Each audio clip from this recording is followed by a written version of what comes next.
Kış aylarının gelmesiyle tatlıya rağbet arttı. Soğuk havaların soğumasıyla. Şimdi hava soğuk olunca vücut tatlı istiyor. Şerbet sıcak tatlı yediği zaman vücudu ısıtıyor.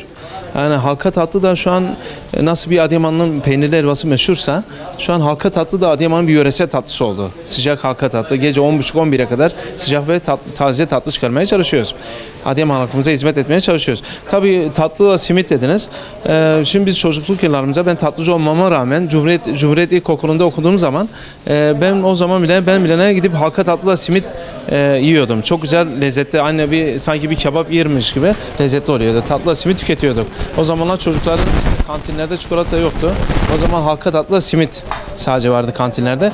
Çok büyük rağbet oluyordu tatlıya. Hani çok şükür kış ayların gelmesiyle de işlerimiz çok şükür yoğun. Yoğun bir şekilde, evet. Bizim burada zaten genelde tezgah satışımız ayaküstü. Bizim burada tam şöyle diyeyim, sokak lezzetlerini andırıyor. Mesela buraya gelen kişi açık büfe şeklinde hani kadayıf almak isteyen kadayıfını tabaklara dizmişiz, helvayı tabaklara dizmişiz. İsteyen gelip tabaklarda kadayıfın helvasını alıp yiyor. İsteyen de sıcak taze tatlı her zaman sıcak halka tatlısının kağıdını alıp ya taş kadayıf ya halka ya şam tatlı ya turumbasını yiyor ayaküstü. Hani tam bir sokak lezzetlerini andırıyor.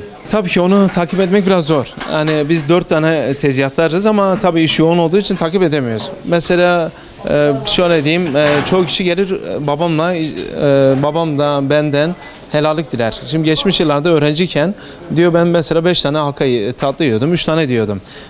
Çoğu kişi 4 tane yer, 2 tane der. Ama çok şükür şimdilik mesela gelip helalleşiyorlar. Diyorlar hakkınızı helal edin. Neyse borcumuzu verelim. Babam da diyor manevi cesaretinizi kullanıp gelip bizde helalleştiniz. Helal hoş olsun diyor. Kesinlikle parayı kabul etmiyoruz.